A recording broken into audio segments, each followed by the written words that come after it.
Bismillah. Assalamualaikum warahmatullahi wabarakatuh. Bismillahirrahmanirrahim. Alhamdulillahirabbil alamin wa bihi nasta'inu ala umurid dunya waddin.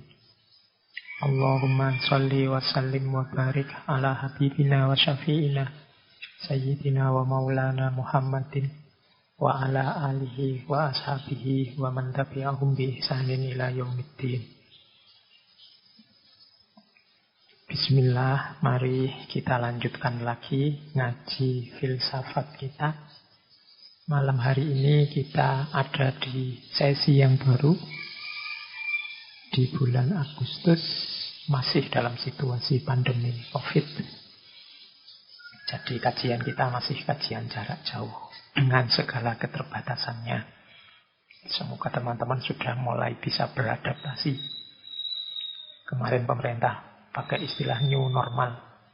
Ya meskipun nggak dikasih istilah new normal, ya lama-lama kita terbiasa sendiri dengan situasi semacam ini.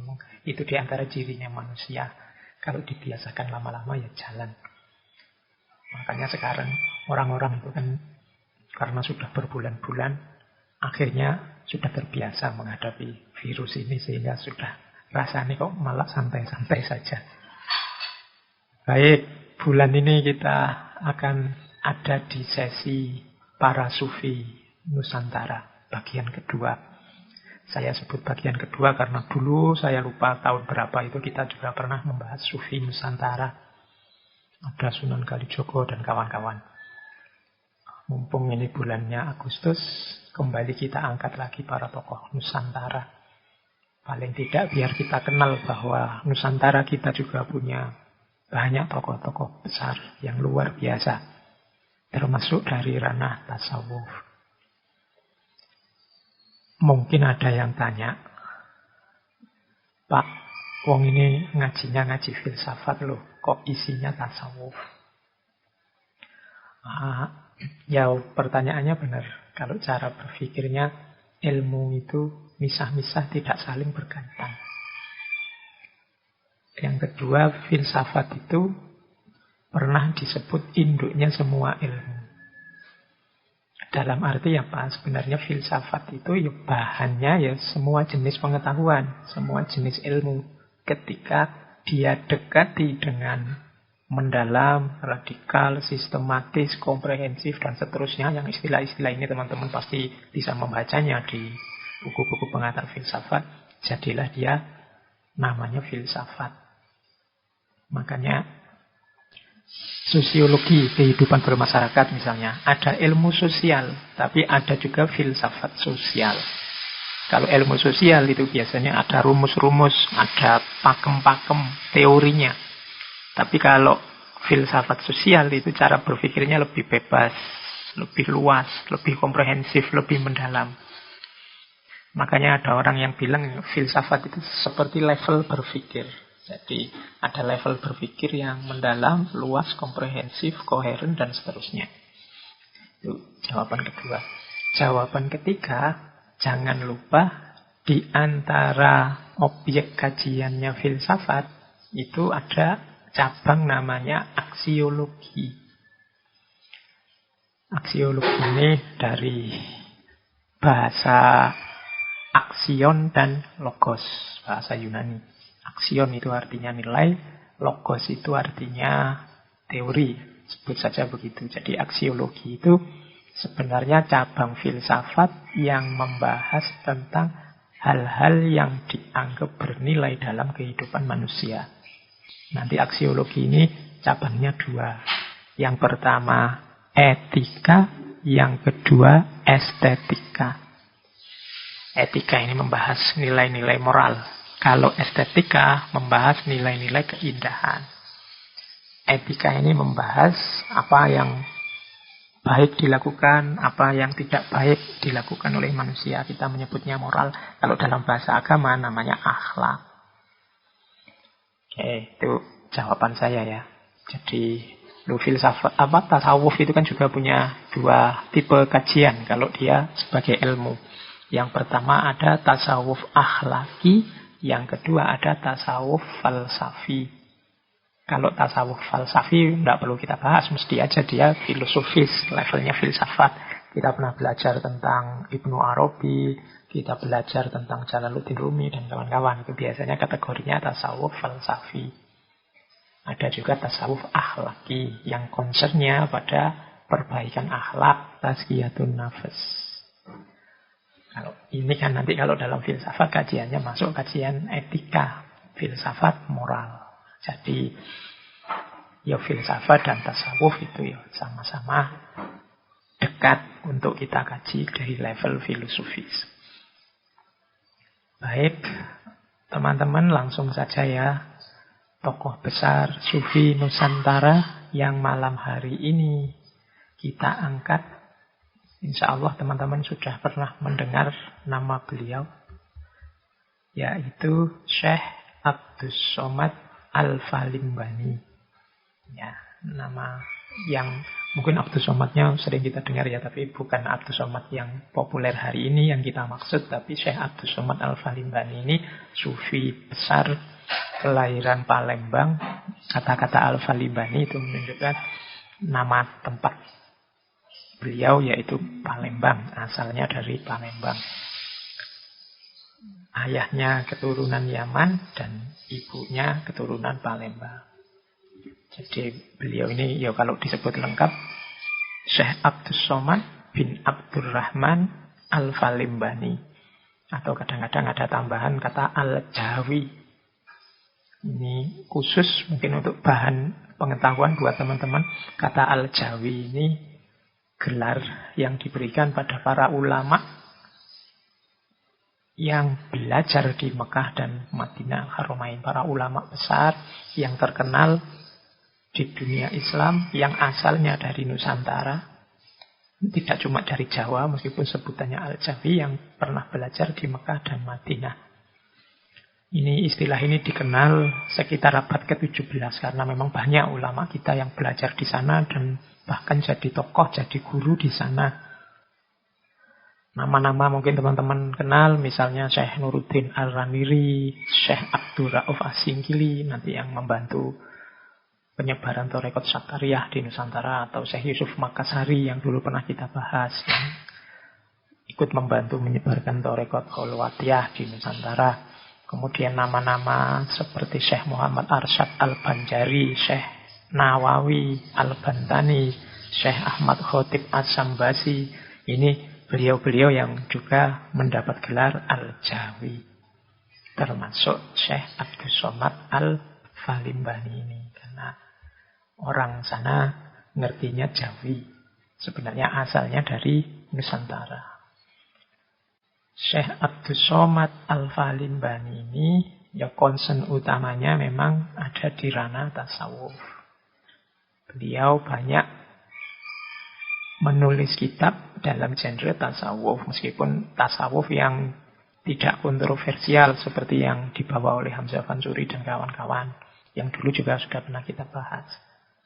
Beliau ini termasuk tokoh yang ikut menyebarkan Thariqat Samaniyah di Nusantara.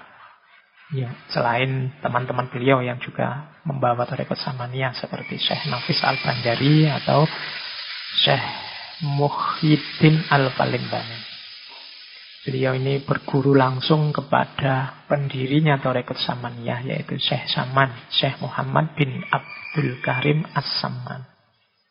Kalau ceritanya sebenarnya yang memperkenalkan beliau kepada Syekh Saman ini adalah murid seniornya Syekh Saman, yaitu Syekh Siddiq bin Umar Khan Al-Madani. Jadi suatu ketika sebenarnya Syekh Abdus Somad ini ingin melanjutkan studinya ke Al-Azhar Mesir.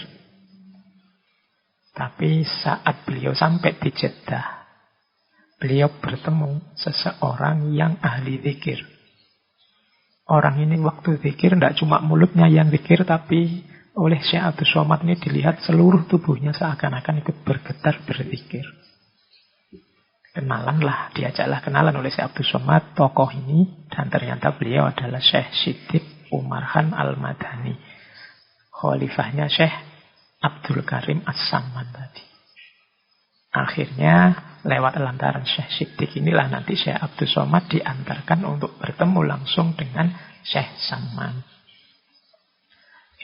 Jadi itu dari sisi torekotnya. Kemudian Syekh Abdus Somad ini sebenarnya selain sufi juga pejuang. Beliau ini sangat benci dengan penjajah, sangat benci dengan Belanda. Bahkan nanti ceritanya beliau sampai karena bencinya dengan Belanda ingin ke Mekah sendiri. Bareng-bareng sama murid-muridnya motongin kayu, bikin perahu, kemudian berangkat sendiri ke Mekah. Ini luar biasa ya, tidak sembarangan orang bisa punya tekad sekuat itu. Selain membayangkan bikin perahunya, juga membayangkan luasnya laut yang harus diseberangi. Tapi karena tekad beliau yang kuat ya, akhirnya mampu beliau menyeberang sampai ke Mekah. Bahkan semangat jihad beliau ini tergambar saat beliau juga berangkat ke Thailand, ke daerah Patani, untuk ikut berjuang dengan para Muslim Melayu Patani melawan kerajaan Siam yang Buddha di Thailand. Kabarnya justru di Patani, di Thailand inilah beliau syahid. Jadi ketika bersama pasukan Melayu Kedah melawan tentara Siam Thailand.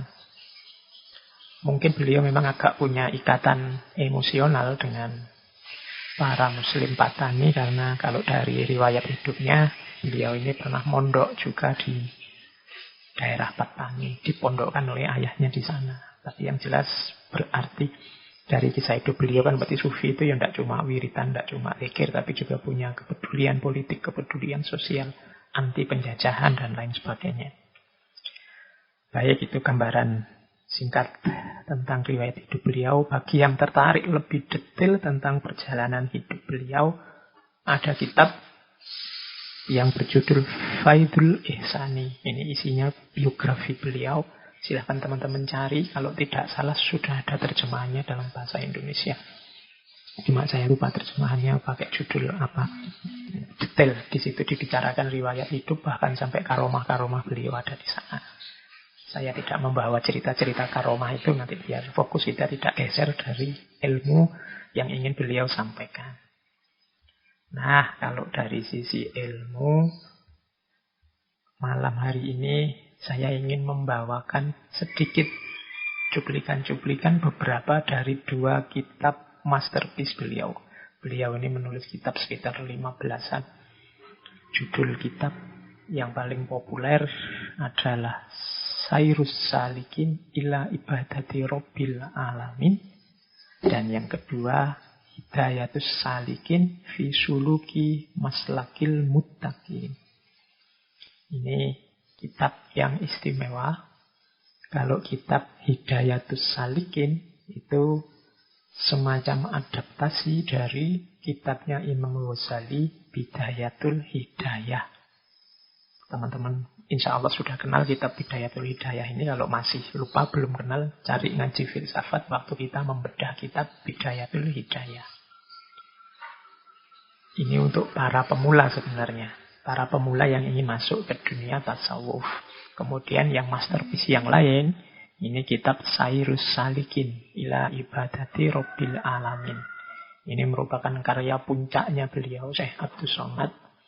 Ini ditulis sekitar 8 atau 9 tahun. Ditulis tahun 1799 Masehi. Kemudian baru selesai tahun 1880. Jadi 1788 sampai 1799 ya, sekitar 10-an tahun. Jadi kitab ini terdiri dari 4 juz. Isinya ya terutama tentang tasawuf, meskipun di situ ada juga tauhid, fikih, syariat yang menjadi dasarnya tasawuf. Kalau tadi yang Hidayatus Salikin itu adaptasi dari Bidayatul Hidayah, kalau yang Sairus Salikin ini lebih dekat dengan kitab Lubabul Ihya atau kitab Mukhtasar Ihya Ulumuddin. Jadi ini Meskipun ya di situ banyak nukilan-nukilan dari kitab-kitab yang lain, termasuk pandangan-pandangan Syekh Abdus Somad sendiri. Nah, malam ini kita coba untuk membedah sedikit dua kitab masterpiece ini. Kita lihat apa sih isinya. Nanti kalau teman-teman tertarik, silahkan didalami, silahkan dikaji, diambil manfaatnya. Karena ngaji malam hari ini menurut saya ya cuma pancingan aja, cuma semacam review bedah buku. Kalau teman-teman tertarik, kalau di review buku itu kan sebenarnya untuk promosi. Kalau ini saya juga promosi. Silahkan nanti kalau teman-teman tertarik, kaji. Tidak perlu beli, kelihatannya di internet juga banyak kitab-kitab ini yang bisa teman-teman download. Syukur-syukur nanti ada gurunya yang bisa nuntun untuk mengkaji dua kitab ini. Kita awali pelan-pelan untuk membuka dua kitab ini. Kalau tentang biografi informasi tentang beliau tadi sudah saya sebut kitabnya. Saya ingin memulai dari sedikit bagian kitab Hidayatus Salikin tentang statusnya ilmu tasawuf. Bagi Syekh Abdus Somad, ilmu tasawuf ini tergolong ilmu yang fardu ain. Kata beliau, segala ilmu yang dituntut akan dia fardu ain itu 3 perkara. Pertama, ilmu tauhid dinamakan akan dia ilmu usuluddin. Kedua, ilmu syarak yang dinamakan akan dia ilmu fikih. Ketiga, ilmu batin yang dinamakan akan dia ilmu tasawuf. Ini bahasanya bahasa Melayu ya teman-teman. Adapun kadar fardu ain pada ilmu batin atau ilmu tasawuf, maka yaitu mengetahui segala hal yang akan menyelamatkan agar amal-amal yang ia kerjakan tidak menjadi rusak. Seperti mengetahui sesuatu yang dapat membatalkan pahala sholatnya, pahala puasanya, dan sebagainya. Jadi maksudnya Syekh Abdus Somad, setiap muslim ingat-ingatlah ada 3 ilmu yang fardu ain. Fardu ain berarti setiap muslim harus tahu ini. Tidak boleh tidak tahu. Kalau tidak tahu nanti bagian dari agama kita akan rusak. Yang pertama ilmu tauhid tentang akidah, tentang keimanan. Wajib setiap muslim ngerti apa yang harus diimani, apa yang harus diakidai, dan apa yang jangan. Yang kedua ilmu syarak atau ilmu fikih. Ini berhubungan dengan aktivitas lahiriah, aktivitas peribadatan kita. Ya kita harus tahu gimana caranya sholat, bagaimana aturannya zakat, aturannya puasa, aturannya kurban, dan lain-lain. Ini namanya ilmu syarak. Wajib juga tahu. Muslim kok tidak ngerti sholat, ya jangan tenang-tenang saja, harus belajar. Kok tidak ngerti caranya puasa, ya jangan diam saja, belajar. Karena ini fardu ain, tidak boleh bergantung pada yang lain. Yang bergantung pada yang lain nanti namanya fardu kifayah. Orang lain sudah bisa, saya wakil saja, tidak boleh. Akidah, fikih, tidak boleh wakil. Harus ngerti, karena ini berhubungan dengan perilaku keberagamaan kita. Yang ketiga baru ilmu batin atau ilmu tasawuf. Ini penting karena tasawuf adalah kunci agar akidah dan fikih tadi tidak menjadi rusak. Jadi, kenapa kok bisa rusak tauhid dan fikih tanpa akidah? Ya rusak karena batinnya rusak. Batinnya tidak terjaga. Misalnya akidahnya sih benar, tapi orangnya sombong, suka menyakiti orang lain. Ini kan batinnya rusak. Ya akidahnya jadi tidak sempurna. Fikihnya bagus, sholatnya tertib sekali, syarat rukunnya terpenuhi dengan sempurna. Tapi tidak ada khusyuknya, tidak ada batinnya, tidak ikut sholat. Ya amalnya jadi rusak. Fisiknya benar, cuma kan kesempurnaan fisik tanpa didukung oleh kebaikan batin, itu kan seperti gasing yang tidak ada isinya. Sholat yang batinnya tidak ikut mungkin ya lebih seperti gerak badan biasa. Puasa yang batinnya tidak ikut itu kan lebih seperti diet biasa. Maka kita juga harus belajar ilmu batin atau tasawuf. Kalau menurut hadis kan nanti ada iman, ada Islam, ada ihsan. Iman itu berhubungan sama akidah, tauhid tadi. Islamnya berhubungannya dengan syariat, syarak atau fikih. Dan ihsannya berhubungan dengan tasawuf atau ilmu batin tadi. Demi kesempurnaan akidah dan amal kita. Jadi ini di Hidayatus Shaliqin ditegaskan ini. Jadi ada ternyata 3 ilmu ini ya fardu ain. Berarti teman-teman harus berusaha untuk belajar 3 ilmu ini. Terus sekarang kita masuk ke Sairus Shaliqin. Kita awali untuk melanjutkan kajian tasawuf. Terus gimana Pak caranya kita belajar tasawuf? Kalau menurut Syekh Abdus Somad, belajar tasawuf itu ada level-levelnya. Ada tahapan-tahapannya. Ini dijelaskan di Sairus Shaliqin. Tahapan-tahapannya ada 3. Yang pertama, untuk mubtadi' pemula. Yang kedua, untuk mutawasid, kelas tengah. Dan yang ketiga, untuk muntahi.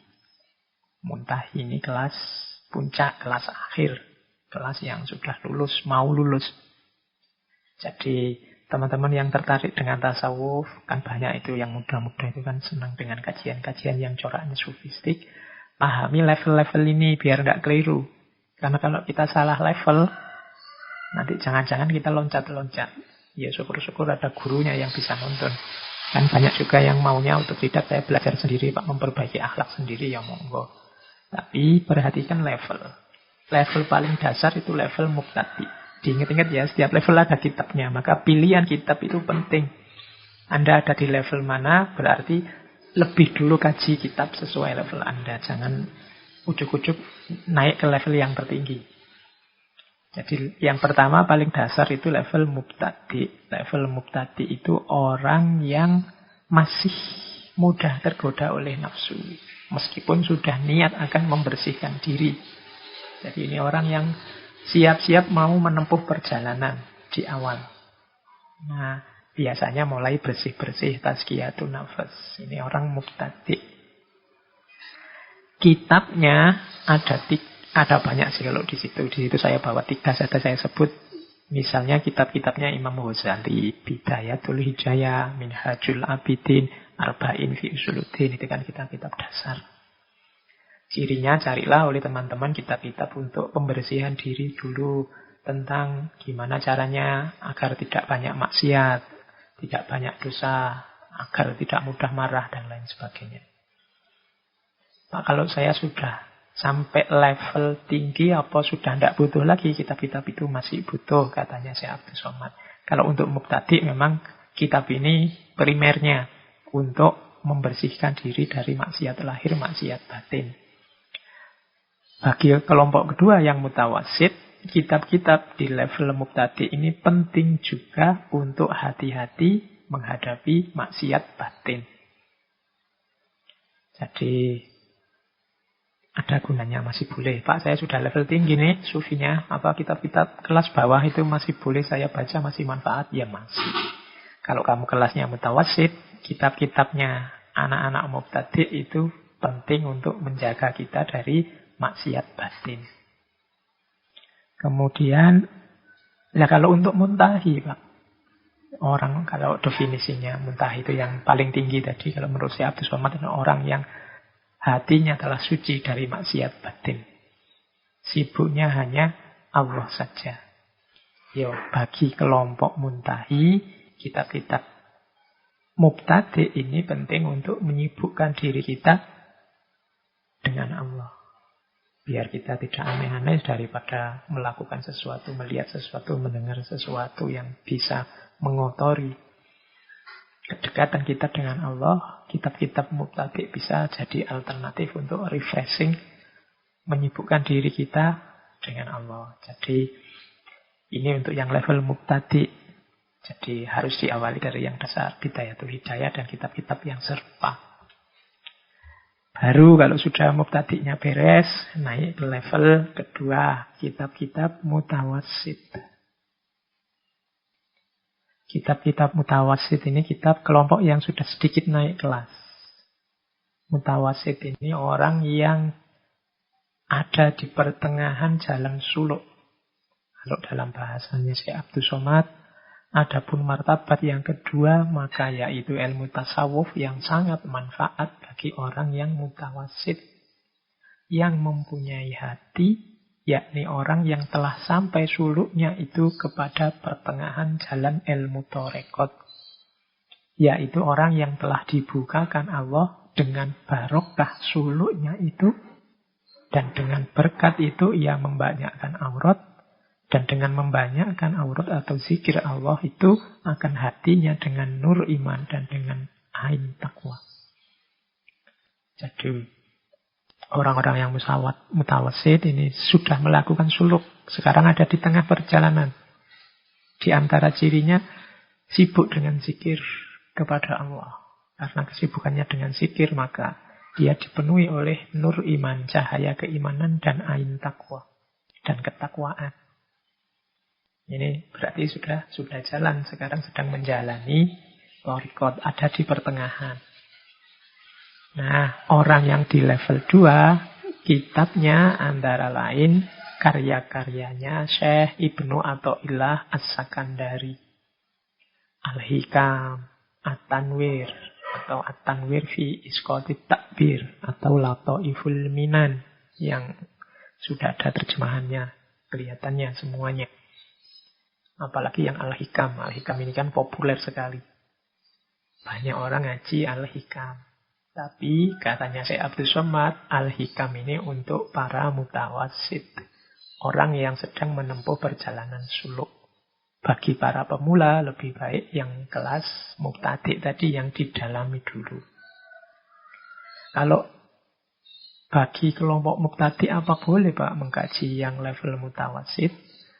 Ya nanti iya, kalau boleh tidak boleh itu kan haknya setiap orang untuk belajar. Tapi kalau loncat, khawatirnya nanti salah jalan. Loncat level harusnya masih dasar, yang dikaji yang mutawassit. Batinnya masih belum bersih, isinya masih duniawi, masih kacau.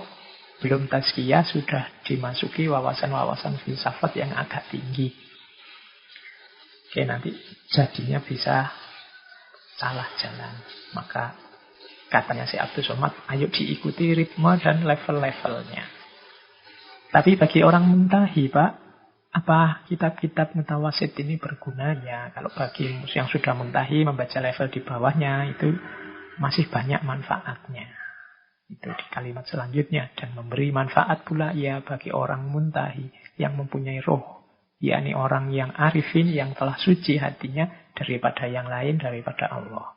Dan sampai ia kepada makam zauq, yakni makam ma'rifah akan Allah dengan hakul yakin dan seterusnya.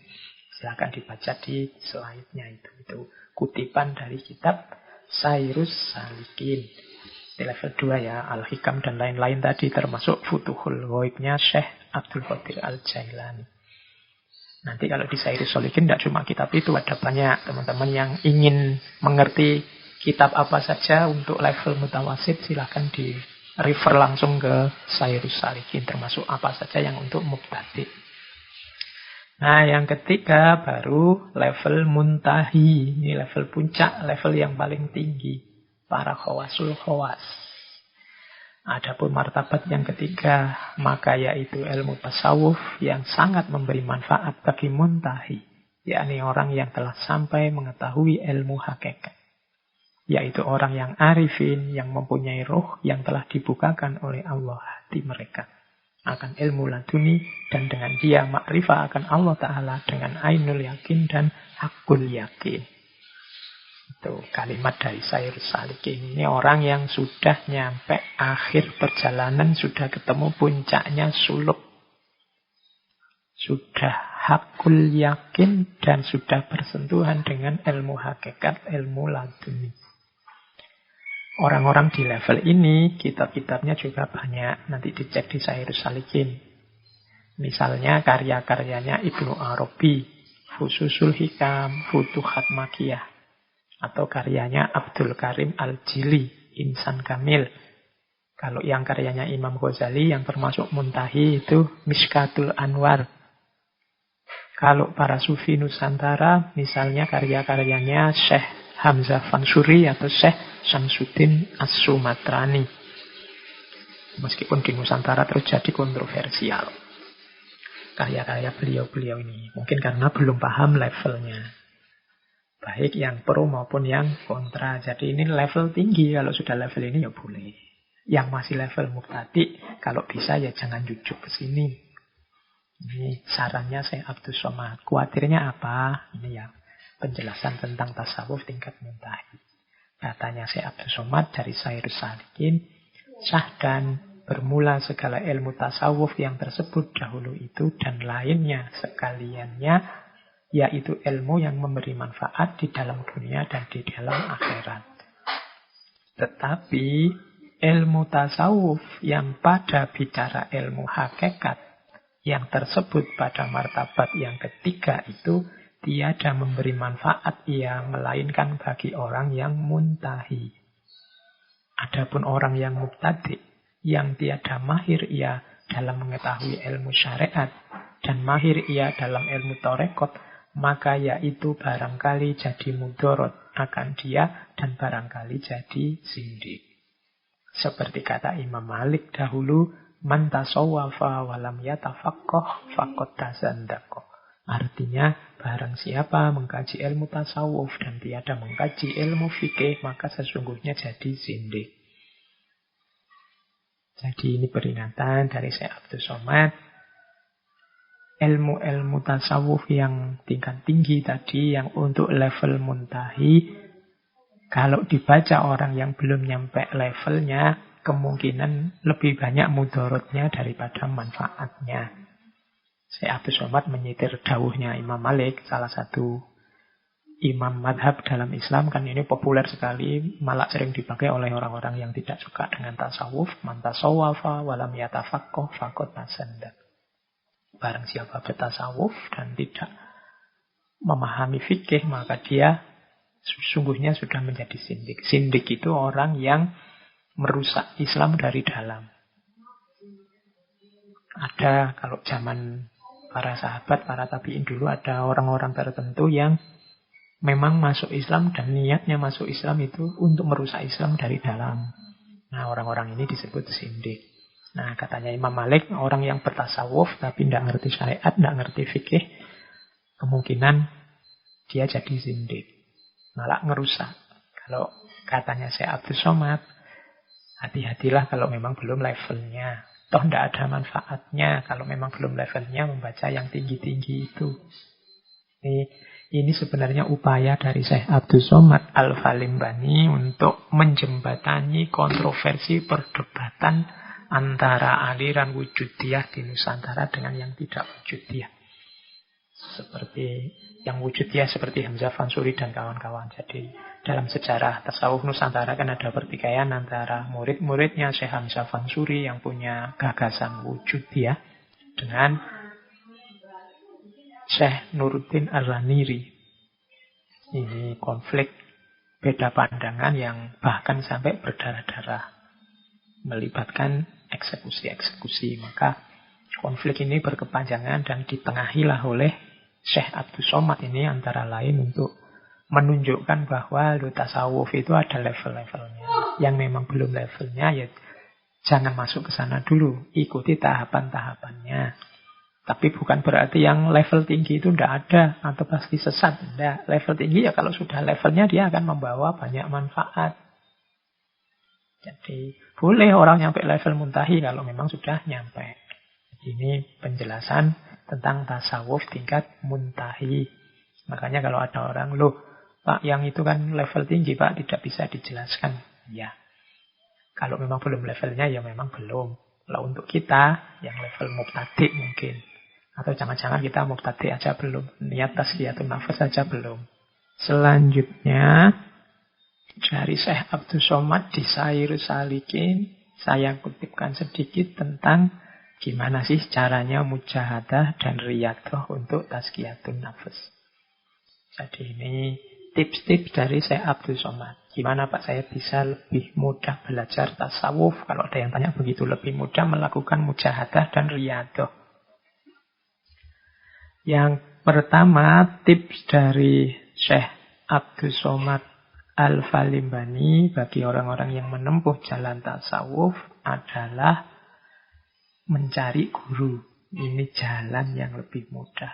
Berguru kepada syekh yang mursyid, yang mengetahui akan segala aib nafsunya, yang masih berada, nafsu kita maksudnya, yang masih berada pada nafas amarah. Dengan mengambil bayat dan talqin zikir dalam satu tarekat yang bersambung sanad syekh tersebut dari guru-gurunya sampai kepada Rasulullah. Ini jalan paling mudah, paling selamat. Mencari guru, mencari mursyid. Apa tidak bisa Pak saya belajar sendiri? Ya mungkin orang-orang tertentu dengan kapasitas tertentu atau dengan kesungguhan, keistiqomahan tertentu bisa. Tapi ada guru itu lebih memudahkan. Karena kadang-kadang kita itu susah untuk objektif membaca kelemahan dan kekurangan kita sendiri. Perlu orang lain yang membacakan. Tapi kalau orang lain sembarangan kan nanti khawatirnya juga keliru. Carilah yang pasti ahlinya. Sebagaimana penyakit fisik, itu kan banyak yang kita tidak tahu. Meskipun mungkin sekarang kalian bisa nyari Google lah, beli buku kedokteran lah. Tapi kan kita tidak tahu pasnya kita itu sakit apa kalau tidak berkunjung ke dokter. Nah, demikian pula kalau ini penyakit batin. Jadi untuk yang bisa mendiagnosis janjane batin kita itu sakit apa, kekurangan apa, itu ya pastinya seorang guru. Karena untuk membersihkan diri itu kan harus tahu kotorannya apa, cara membersihkannya bagaimana. Dan itu yang tahu ya seorang guru, seorang mursyid. Maka tips dari Syekh Abdus Somad yang pertama, biar kita efektif mujahadah dan riyadah untuk tazkiyatun nafasnya, carilah guru atau mursyid. Lebih tepat guna. Tapi saya juga pintar, Pak. Saya baca sudah buku banyak, sudah ngerti. Jangan lupa, ilmu tasawuf ini ada tidak sekedar ilmu yang dihafalkan, tapi ilmu yang dijalankan. Lebih aman kita tanya orang yang memang sudah menjalani, sudah ngerti, sehingga mampu menunjukkan rutenya pada kita. Kadang-kadang memang kita ini merasa sudah tahu, tapi begitu ngerti orang yang ilmunya lebih tinggi, baru sadar ternyata selama ini kita tidak tahu apa-apa. Al-Quran menyindir situasi semacam ini kan dari kisahnya Nabi Musa dan Nabi Khidir. Teman-teman pasti ingat ya kisah populer ini. Bagaimana Nabi Musa yang merasa aku ini ya orang paling pintar di muka bumi, kemudian oleh Allah dikenalkan dengan Nabi Khidir. Nabi Musa yang merasa sudah pintar ini bolak-balik kaget dengan cara berpikirnya Nabi Khidir. Ditumpangi orang kapal, kapalnya malah dirusak. Itu secara akal sehat tidak nyambung. Harusnya terima kasih atau membayar kok malah kapalnya dirusak. Kemudian ketemu anak kecil, tiba-tiba anak kecilnya ditusuk, dibunuh. Wah, itu juga tidak make sense sama sekali, tidak masuk akal sama sekali. Tapi nanti belakangan setelah dijelaskan oleh Nabi Khidir, barulah Nabi Musa sadar bahwa yalah ternyata selama ini wawasanku kurang luas. Kalau Nabi Khidir enak dapat informasi langsung dari Allah sehingga ilmunya, wawasannya komprehensif sampai bisa menjangkau masa depan, sampai tahu detail paling kecil dan seterusnya. Nah ini pentingnya kita untuk seorang guru yang mampu nuntun, yang wawasannya pastinya jauh lebih luas, lebih pengalaman daripada kita. Jadi yang pertama itu tipsnya. Tips yang kedua, akan lebih mudah mujahadah dan riyadah atau tazkiyatun nafas itu kalau banyak temannya yang sama-sama suluk, sama-sama menempuh jalan tarekat. Jadi kalau ada temannya kan enak, bareng-bareng, saling mengoreksi, saling memberi masukan. Tips kedua, jadi kalau jalan sendirian itu kan riskan. Kalau keliru-keliru, tidak ada yang meluruskan. Kalau tersesat, tidak ada yang mengingatkan. Jadi lebih enak ada murid yang lain yang sama-sama melakukan perjalanan. Ada temannya. Itu yang kedua. Jadi tips kedua, cari teman dengan minat dan semangat yang sama. Jadi selain cari guru, cari teman. Yang ketiga, keterbukaan. Jadi keterbukaan itu berarti apa? Bukalah dirimu, siap dinilai, siap dikritik, siap diisi. Jadi kalau dalam bahasa agama, Dalam bahasa tasawuf itu step pertama seorang salik itu pastilah adalah taholli.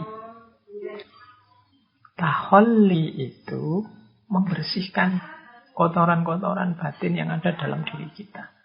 Nah, untuk membersihkan ini kan kita harus tahu kotorannya apa. Bisa kita muhasabah, tapi kadang-kadang lewat muhasabah pun tidak terjangkau. Karena mungkin ya ego kita itu kan biasanya sering menghalangi objektivitas kita membaca diri kita sendiri. Maka ada salah satu tips dari Syekh Abdul Somad, bukalah dirimu, siaplah untuk dikritik. Bahkan dari musuh, kadang-kadang musuh kita itu bisa menunjukkan di mana kelemahan, di mana kekotoran diri kita secara lebih terus terang.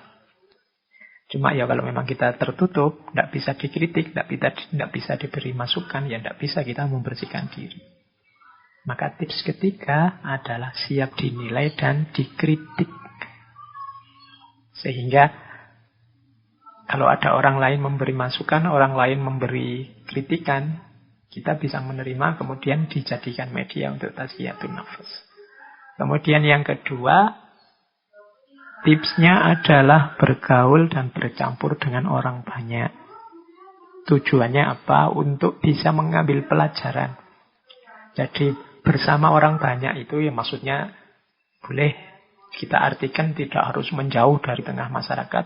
Kita tetap bareng-bareng orang lain sambil banyak belajar dari orang lain itu. Jadi misalnya lihat orang itu kok kasar gitu ya, kok gampang marah gitu ya. Jangan-jangan aku juga begitu. Saya coba tak lihat dalam diriku ada tidak kualitas seperti itu.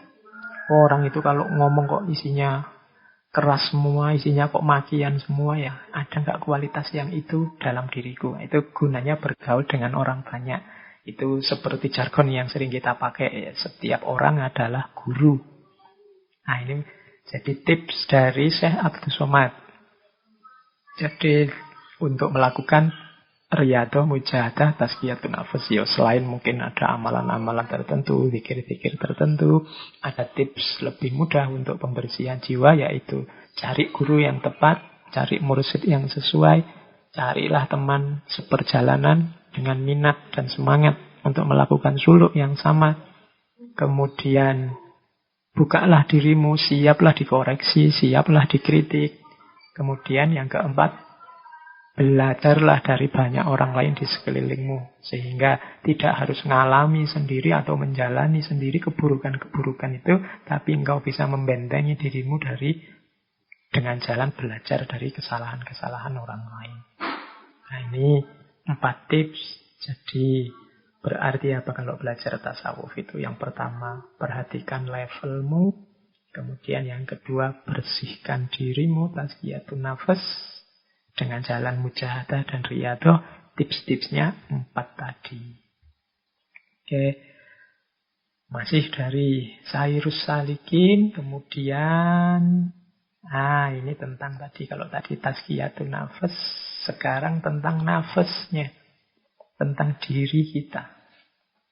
Kalau dalam Sairus Salikin, kalau kemarin kita belajar Imam Ghazali kan ngertinya nafas itu ada 3, ada amarah, ada lawamah, dan puncaknya mutmainnah.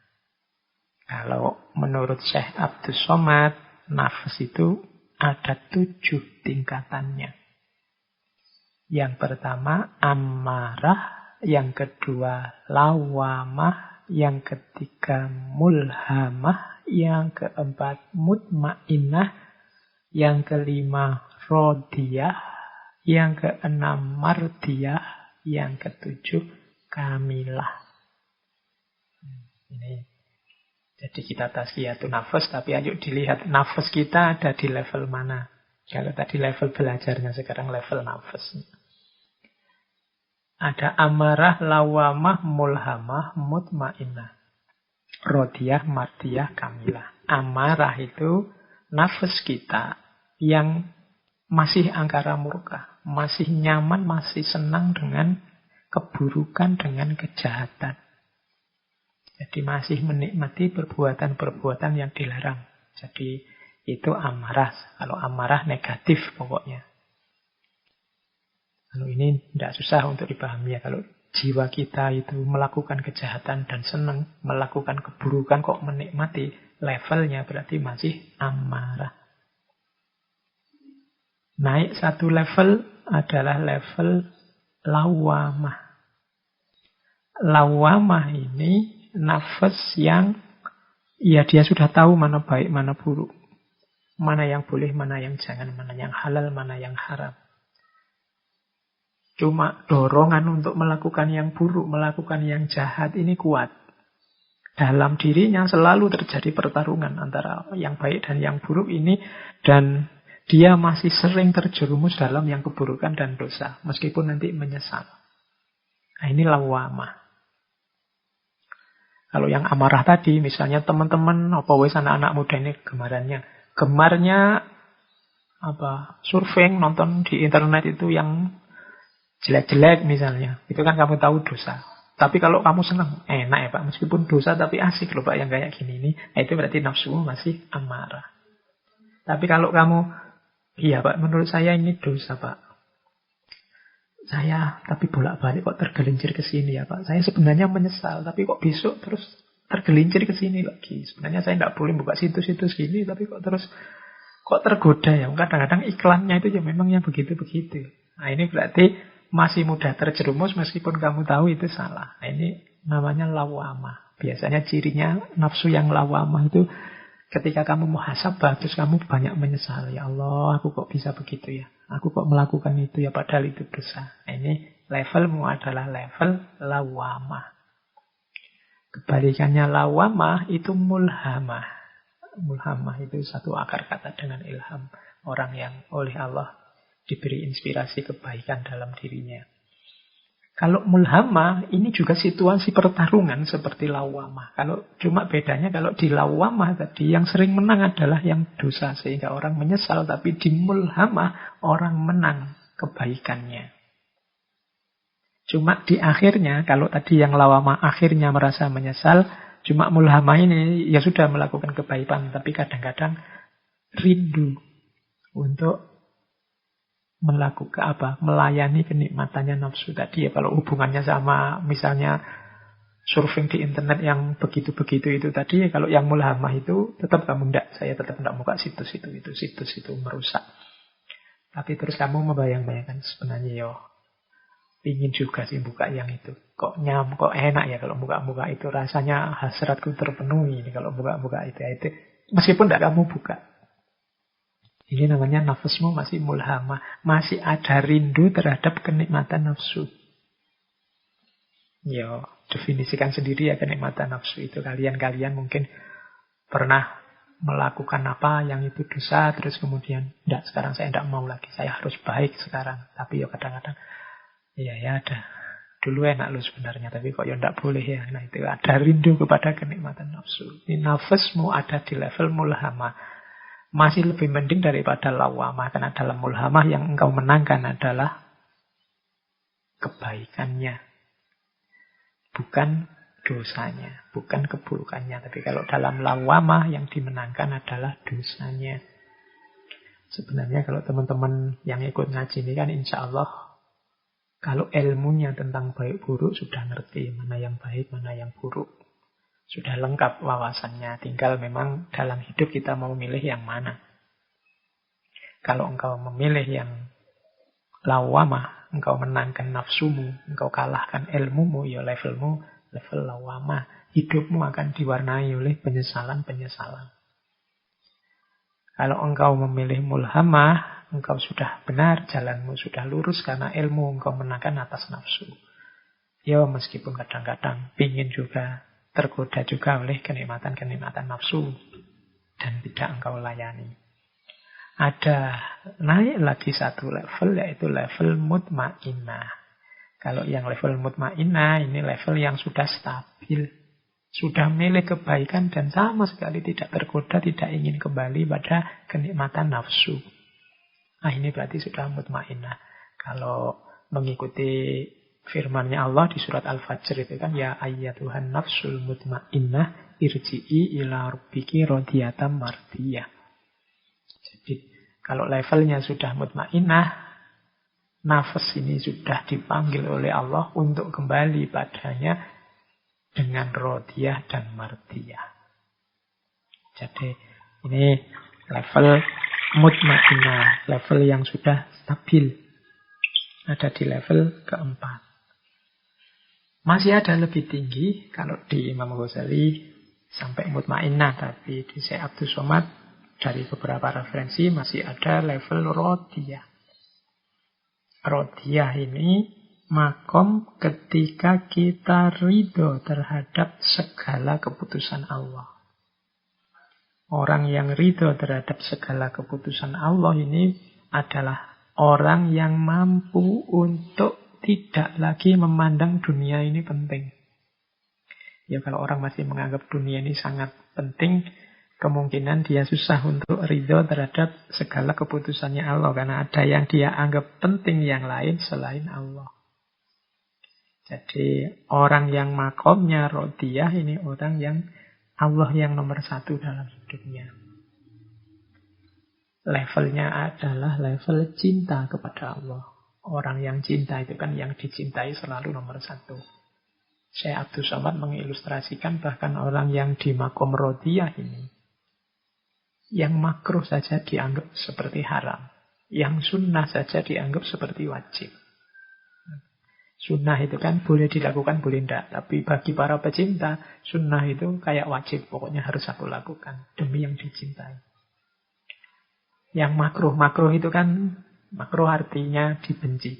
Cuma kalau terpaksa mau dilakukan ya monggo. Tapi bagi orang yang makom rodiyah, yang makruh itu dianggap seperti haram. Sudahlah. Karena Allah benci itu, aku tidak menjalankan itu sama sekali. Ini jiwanya sudah jiwa rodiyah. Dua makom yang terakhir ini makom anugerah dari Allah. Yaitu mardiyah dan kamilah. Mardiyah itu makom yang kita dicintai oleh Allah. Sehingga batin kita bersih. Sehingga amal kita ikhlas. Sehingga banyak anugerah diberikan Allah pada kita. Kalau mardiyah ini mungkin level-level banyak karomah, banyak keunggulan, banyak keutamaan. Itu menunjukkan kita diridhoi oleh Allah. Makomnya namanya mardiyah. Para aulia, para khawasul khawas ini ada di makom mardiyah ini. Jadi ini makom pemberian dari Allah. Allah yang mencintai kita.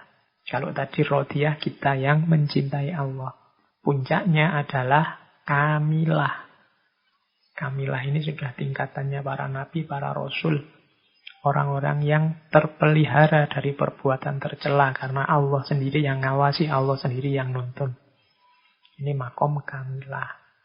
Nah tadi untuk proyek besar kita tazkiyatun nafas, ayo dicermati kita ada di makom yang mana. Kita masih amarah atau sudah mending lawamah atau sudah lumayan kita mulhamah atau alhamdulillah sudah mutmainnah. Lebih alhamdulillah lagi kalau rodiyah. Lebih alhamdulillah lagi kalau mardiyah. Jadi ini tingkatan-tingkatan nafas.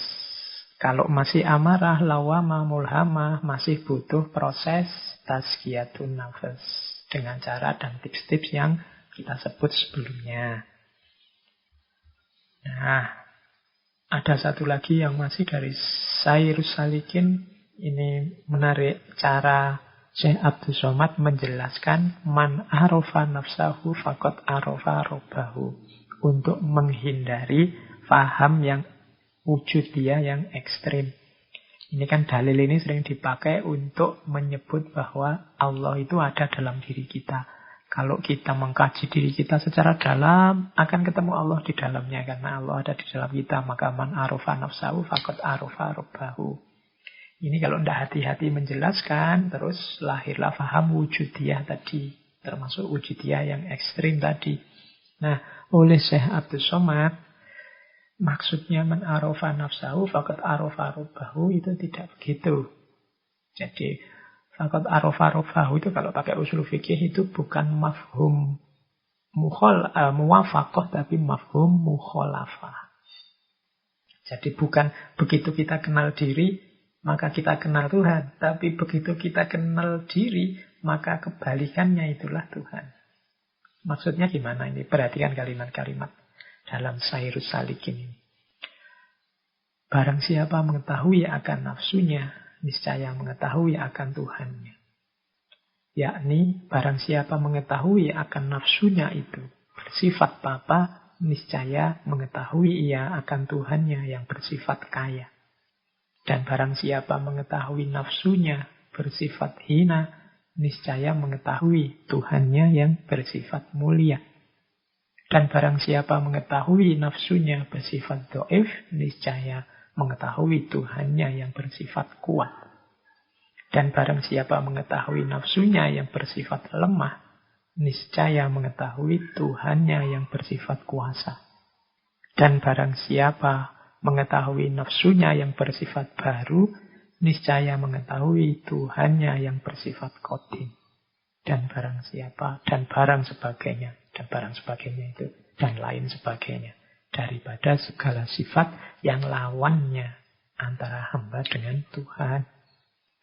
Jadi cara membacanya, kalau engkau mengenali dirimu, oh ternyata aku manusia ini lemah.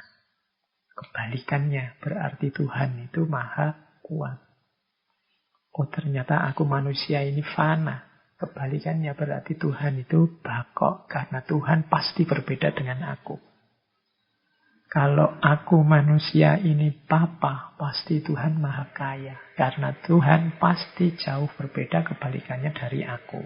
Inilah katanya Syekh Abdul Somad, cara memahami man arofa nafsahu fakot arofa robbahu. Ini cara biar tidak jatuh pada pemahaman yang wujudnya ekstrim. Baik, itu beberapa dari Sairus Salikin. Ya, ada banyak, silahkan ditelaah kembali, tapi teman-teman mohon diperhatikan juga levelnya tadi. Level kalau sedang belajar tasawuf. Menurut saya, kita semua hari ini yang ikut ngaji, insya Allah levelnya mungkin belum mubtadi juga, mungkin masih pramubtadi. Masih level sangat awal. Karena itu, Sairus Salikin menurut saya silahkan ditelaah serius bagi yang minat. Kita geser sedikit ke Hidayatus Salikin. Tadi di depan saya jelaskan Hidayatus Salikin ini semacam adaptasi terhadap Bidayatul Hidayahnya Imam Ghazali. Jadi ini pengantar bagi orang yang mau menempuh suluk. Kalau menurut Syekh Abdul Somad, pertama-tama memang kita belajarnya pakai Hidayatus Salikin, baru setelah itu belajar Sairus Salikin, baru setelah itu kita melakukan suluk, masuk ke level mubtadi. Jadi di dua kitab saya bawa sebagai persiapan kita untuk melakukan suluk bagi yang minat. Ya silahkan dikaji, kan saya bilang malam hari ini hanya pancingan saja. Coba kita lihat sedikit beberapa wawasan dari Hidayatus Salikin.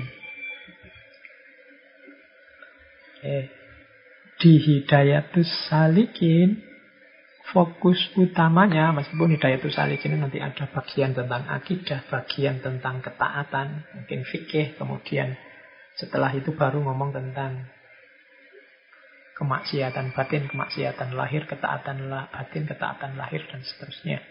Jadi itu untuk membereskan diri kita dulu.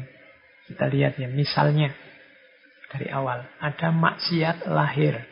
Nah ini sambil membedah kitab, sambil kita berusaha belajar untuk membereskan diri kita. Maksiat lahirnya mata. Kalau dari Hidayatus Salikin, maksiat lahirnya mata itu secara umum terletak dalam dua hal, yaitu melihat yang diharamkan, termasuk pemuda atau pemudi yang bukan mahramnya, dengan syahwat. Ini penting kata-kata dengan syahwat itu. Cuma ya untuk lebih hati-hatinya memang mata harus kita jaga, kalau dalam bahasa agama wadul basor, biar tidak melihat hal-hal yang diharamkan, termasuk perempuan yang bukan mahramnya. Oke. Ya semakin banyak kita melakukan maksiat, maka ya semakin gelap mata kita. Padahal mata itu adalah gerbangnya ilmu, gerbangnya pengetahuan, gerbangnya hidup. Jadi jangan dikeruhkan dengan melihat yang haram. Apalagi yang dengan syahwat. Melihat, kalau dalam definisi saya beda dengan terlihat ya. Kalau terlihat itu kan tidak sengaja melihat. Tapi kalau melihat itu memang sengaja. Kalau teman-teman kadang-kadang kan googling melihat gambarnya artis-artis itu kan sengaja namanya. Apalagi ada tambahan dengan syahwat. Maka lahirlah maksiat, dohirnya mata. Yang kedua, maksiat dohir itu melihat orang lain, melihat muslim lain untuk maksud menghina. Dan mencari aibnya. Jadi bayangkan ya, belum menghina, belum mencari aib, tapi maksudnya saja. Misalnya kalian melacak jejak digitalnya temanmu ini untuk mencari salah-salahnya di mana. Nah, itu termasuk maksiat dohirnya mata. Jadi biar kamu bisa posting tentang kejelekan-kejelekannya. Nah, itu termasuk maksiat dohirnya mata. Hari ini kan sering kita begitu terhadap kelompok yang tidak kita sukai, orang yang tidak kita senangi, bahkan mungkin ulama atau ustadz yang kita benci. Itu kan kita memfollow dia untuk mencari kapan dia salah, kapan dia keliru, kemudian kamu serang. Aktivitasmu mencari-cari itu menurut saya termasuk melihat orang muslim dengan maksud menghina dan melihat orang muslim tentang segala aibnya. Ini termasuk maksiat mata. Maka ya teman-teman harus hati-hati. Hari ini memang susah kita menghindari ini. Tapi kalau kita bisa sedikit tirakat, sedikit berusaha untuk menjernihkan pandangan mata kita dari maksiat-maksiat itu, insya Allah nanti manfaatnya akan kita rasakan. Selanjutnya ada maksiat telinga. Maksiat telinga itu ringkesnya jangan mendengar apapun yang dicela oleh syarak. Misalnya apa? Mendengar orang gibah, mendengar orang ngomong tentang orang lain, kejelekan-kejelekan orang lain, aibnya orang lain. Kita akan kadang begitu. Saya tidak ikut ngomong sih, tidak ikut posting, tapi yang mengikuti postingan-postingan, mendengarkan postingan-postingan itu mirip dengan ini, mendengar orang gibah. Saya itu Pak, kalau di grup WA tidak pernah komen kok Pak, tidak pernah ngomong. Saya cuma baca saja, mengikuti saja. Orang melecehkan ini, orang menghina itu, ngerasani ini, ngerasani itu. Ini sama, maksiatnya telinga. Mendengarkan orang gibah. Kalau memang mampu, kurangilah, syukur-syukur bisa tinggalkanlah yang seperti itu. Bahkan Al-Quran kan agak ekstrim mengilustrasikan orang gibah itu, orang yang membicarakan aibnya saudaranya itu seperti makan bangkai. Jadi mendengarkan orang gibah itu maksiat dohirnya telinga. Mari kita kurangi. Mendengarkan perkataan keji dan kotor. Ini hari ini banyak mungkin atas nama guyon, atas nama menjatuhkan orang lain, atas nama mewakili kemarahan kita, atau kadang-kadang iseng saja untuk menunjukkan bahwa kita ini gaul, terus mengekspresikan diri dengan kata apa? Banyak orang mengekspresikan diri dengan kata-kata kalimat yang mungkin konotasinya tidak bagus, dan itu telinga kita sering sekali kemasukan itu. Kemasukan kata-kata yang keji dan kotor, kata-kata yang tidak bagus tadi. Itu termasuk maksiat zahirnya telinga. Jadi teman-teman, kalau memang menurut perhitunganmu forum ini akan banyak bertaburan kata-kata yang tidak bagus, mending ditinggal saja. Atau kalau ketemu teman ini, mesti kalimat-kalimatnya tidak jauh-jauh dari situ. Ya kalau bisa, kalau memang mungkin dijauhi dulu sementara. Biar apa? Tidak membuntukan telinga kita, mengeruhkan kejernihan pendengaran kita. Karena kalau telinga kita terlatihnya hanya untuk mendengar yang tidak penting, yang buruk-buruk, yang keji, yang kotor, yang hibah, khawatirnya tidak peka lagi untuk mendengarkan kebenaran. Sama seperti mata tadi. Kalau matamu, tidak enak ya bilangnya matamu. Kalau penglihatanmu kamu biasakan melihat hal-hal yang tidak penting, tidak baik, yang maksiat-maksiat, dia tidak akan terlatih untuk melihat yang bagus-bagus, yang jernih-jernih, yang kebenaran-kebenaran. Karena manusia itu kan tergantung apa yang dia biasakan, termasuk matanya, termasuk telinganya. Maksiat telinga juga tolong dibatasi untuk mendengarkan hal-hal yang batil atau sia-sia. Hal-hal yang iseng.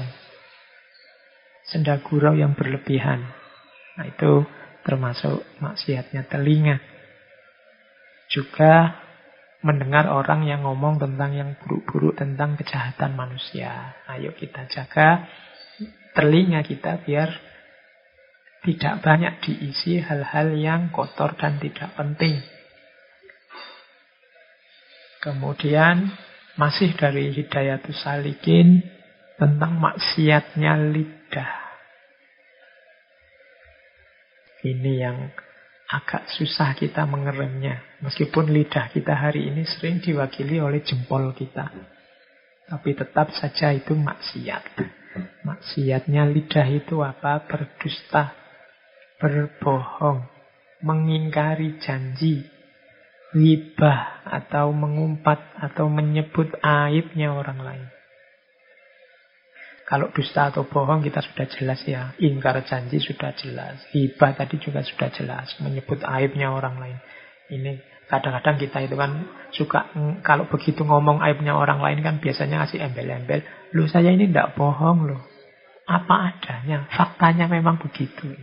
Ya faktanya memang begitu, itulah namanya ghibah. Makan bangkai saudaramu. Kalau faktanya tidak begitu, levelnya tidak sekedar ghibah, tapi sudah fitnah. Ini kelihatannya simpel secara teori, tapi berat untuk dipraktekkan. Menyebut aibnya orang lain. Karena kita selalu kadang-kadang dipengaruhi oleh suka tidak suka. Mana yang kita cintai, mana yang kita benci. Sehingga terhadap yang kita tidak suka, terhadap yang kita yang benci, itu biasanya ringan sekali kita mengungkap aib-aibnya. Ini termasuk maksiatnya lidah. Para sufi sangat menjaga dalam hal ini ya. Teman-teman mungkin masih ingat cerita populer sekali dari seorang sufi besar namanya Hatim Al-Aqsam. Al-Aqsam ini gelarnya. Al-Aqsam itu artinya tuli. Padahal beliau tidak tuli. Gelar ini didapat karena satu ketika, kenapa disebut Al-Aqsam? Karena satu ketika beliau ini ada seorang perempuan menghadap beliau. Jadi mungkin mau konsultasi, mungkin mau belajar apa pada beliau. Tengah-tengahnya menghadap, perempuan ini buang angin. Bersuara lagi, keras lagi kan. Jadi dia sendiri dengar dan kaget, mungkin sudah diempet mati-matian mungkin ya gitu. Terus ternyata ya kebobolan juga. Teman-teman sering begitu mungkin ya kadang-kadang. Sudah mati-matian, ternyata keluar. Biasanya yang keluar tidak sengaja itu suaranya keras. Nah ini lagi asik ngobrol sama Syekh Hatim ini. Terus perempuan ini tiba-tiba buang angin bersuara. Merah mukanya, malu luar biasa. Dia mungkin sudah kalau bisa dia ingin lari. Nah, Syekh Hatim ini ngerti situasinya. Makanya Syekh Hatim terus pura-pura tuli. Jadi, tiba-tiba Syekh Hatim bilang, Bu, tadi ngomong apa? Saya tidak dengar. Terus ibunya bilang, ini loh saya. Terus Syekh Hatim bilang, saya tidak dengar. Saya itu telinganya agak tuli. Jadi, kalau ada orang ngomong, sering tidak dengar. Wah, legalah hatinya si ibu ini. Alhamdulillah, berarti tadi saya buang angin, ada suaranya, beliau tidak dengar. Senanglah ibu ini, terus konsultasi berlanjut sampai dia pulang.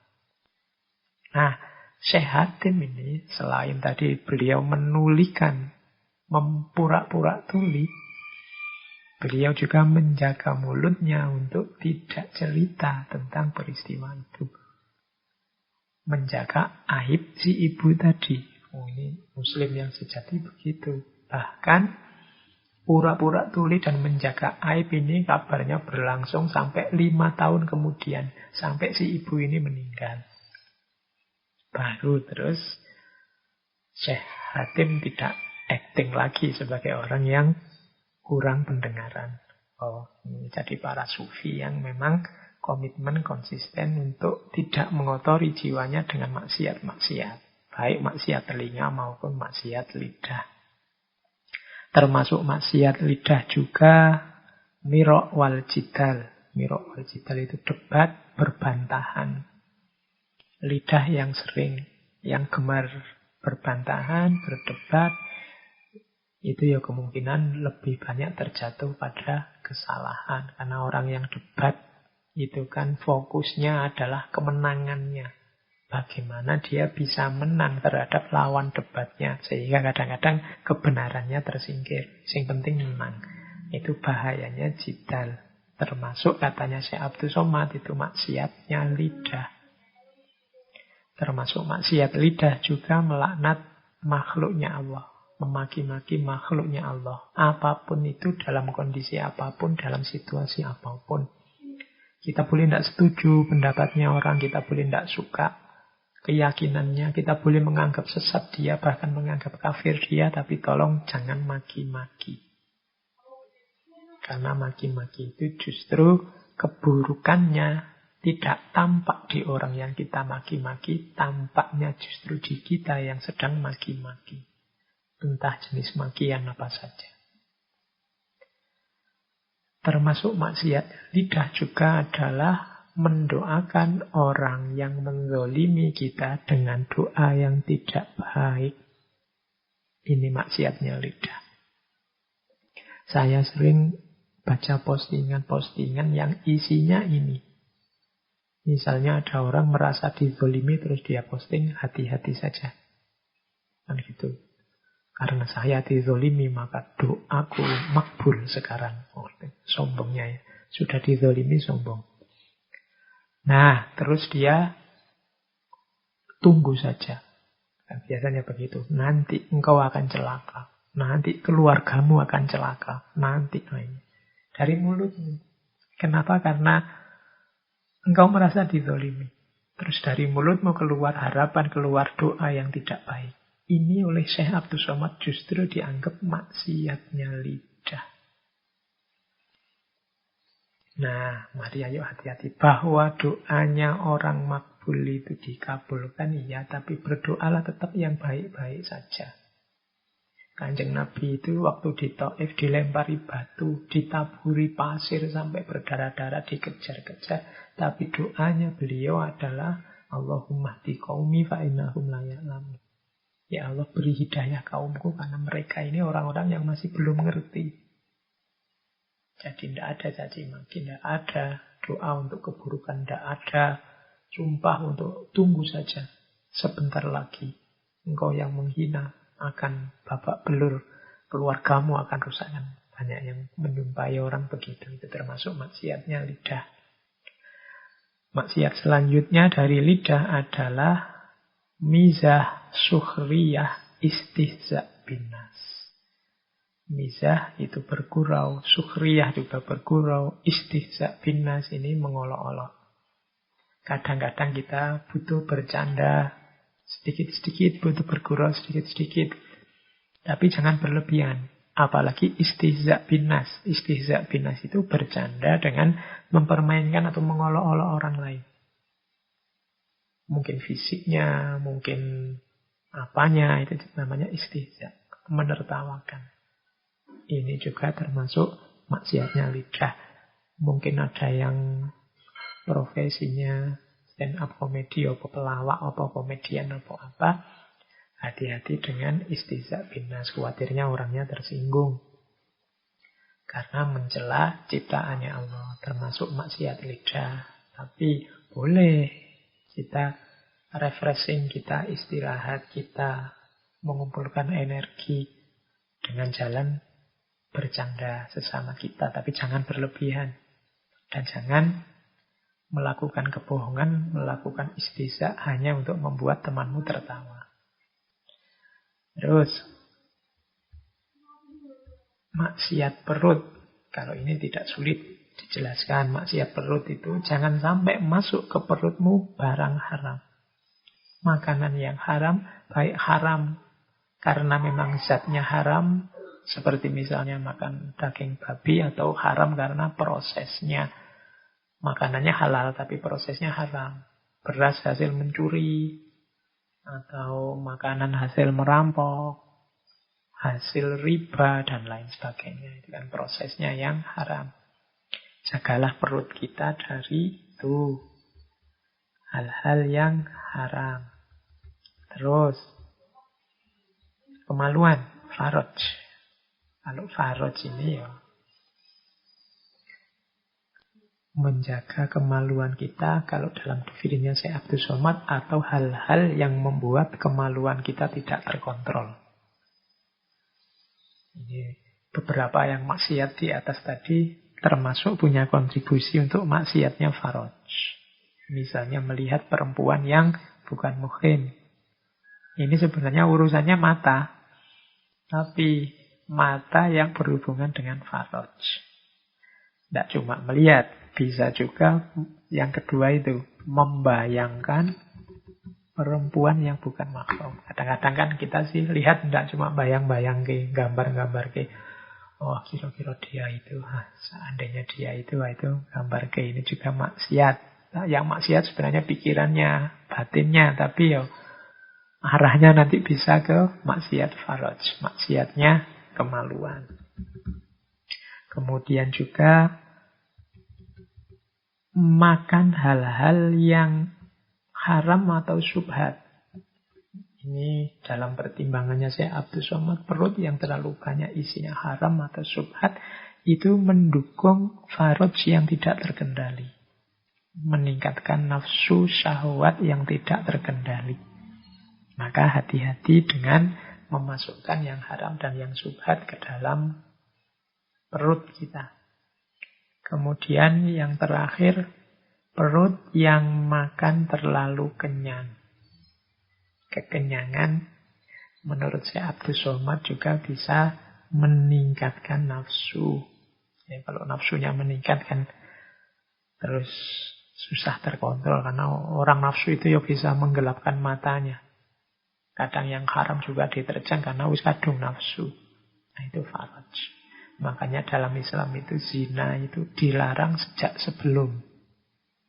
Kalimatnya kan wala taqrabu. Jangan dekat-dekat.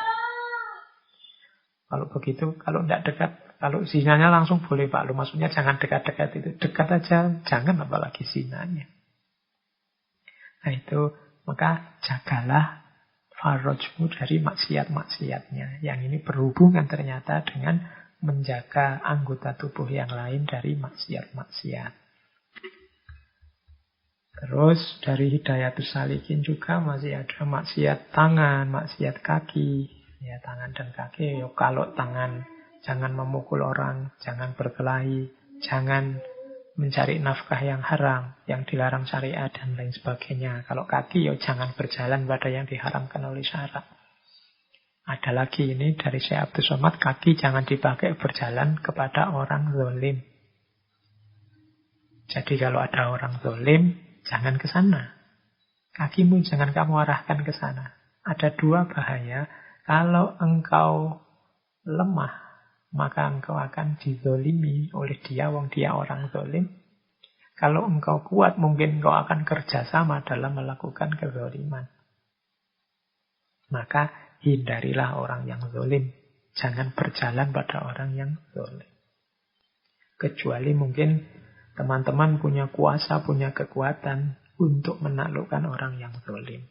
Tapi selama belum punya kuasa, belum punya kekuatan, jangan dekat-dekat dengan orang yang zalim. Hanya akan merusak kita.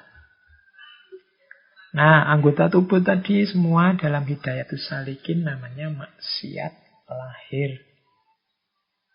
Masih ada maksiat batin.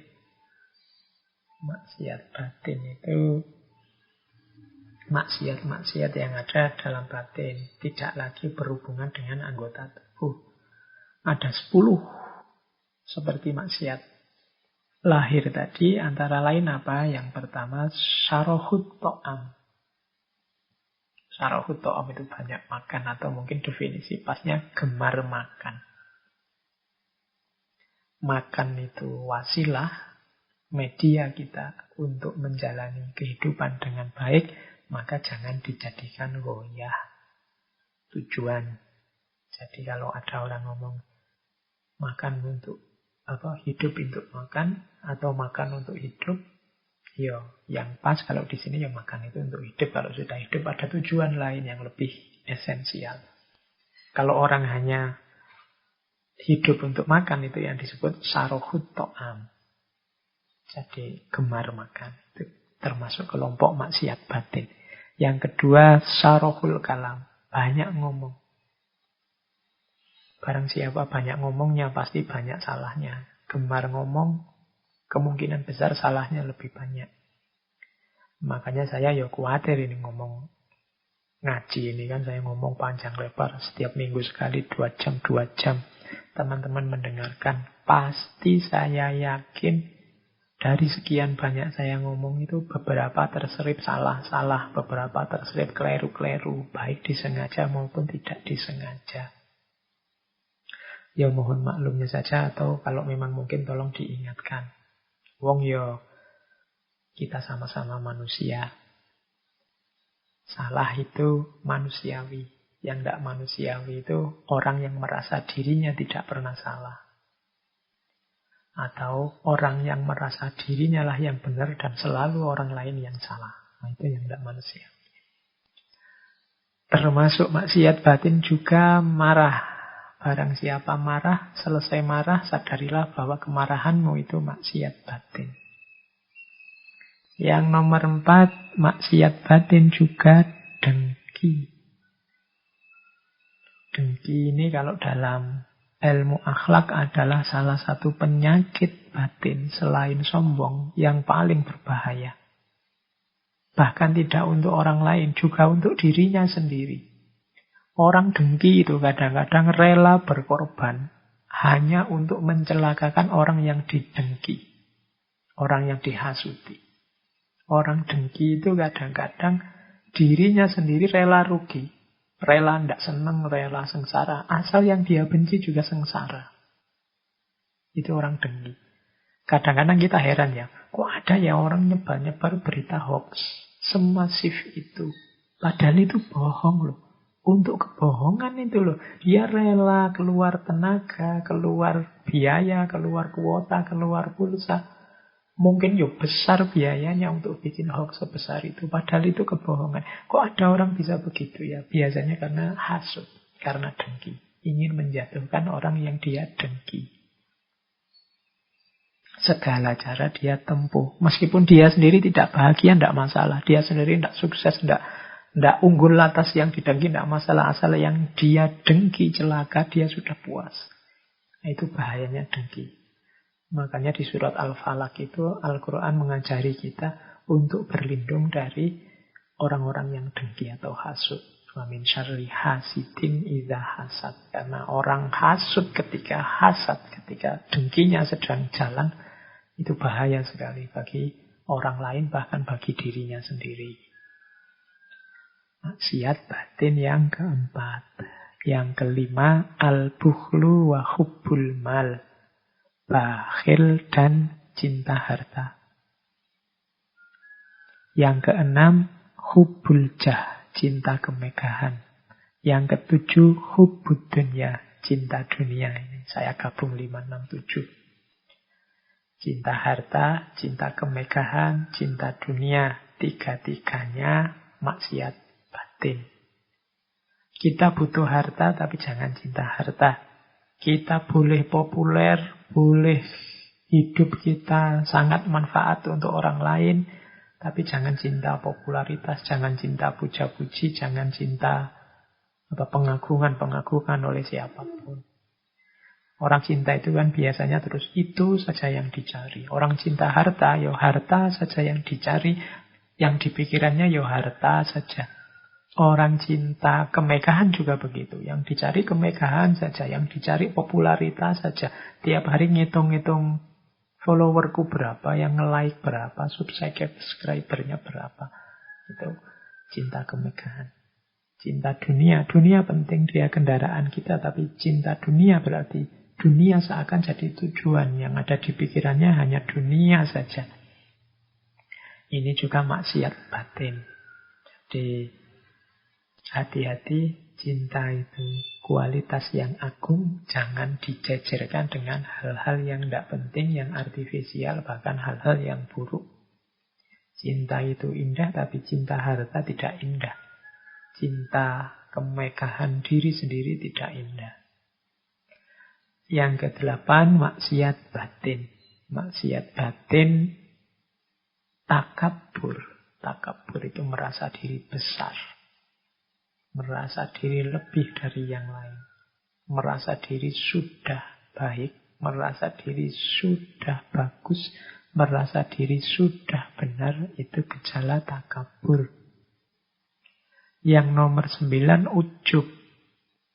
Ujub itu bangga terhadap dirinya sendiri. Heran terhadap dirinya sendiri. Itu ujub. Wah, ternyata yang suka kajianku banyak ya. Kalah yang sana. Nah, itu ujub. Wah, ternyata followerku banyak. Nggak nyangka ya, kalau aku ini banyak yang mengidolakan. Itu ujub namanya. Heran, bangga terhadap dirinya sendiri. Termasuk maksiat batin. Nggak nyangka ya, aku yang jelek ini loh.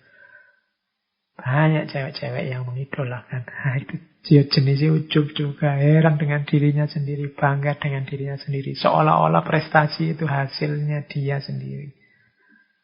Tanpa andil siapapun. Tanpa andilnya Allah. Yang ke-10, riya. Riya itu kalau di bahasa Indonesia kan mungkin dekat dengan istilah pamer. Orang riya itu orang yang menuntut orang lain untuk mengakuinya. Untuk mengakui bahwa dia orang penting, bahwa dia orang besar, bahwa dia orang terkenal. Biar orang mengakui, terus dia menunjukkan, memamerkan. Nah, ini jenisnya riya. Jadi semangat awalnya ingin diakui segala kelebihannya, segala kebesarannya, segala kesuksesannya. Kemudian terus dia tunjukkan, dia pamerkan. Sampai orang mengakui.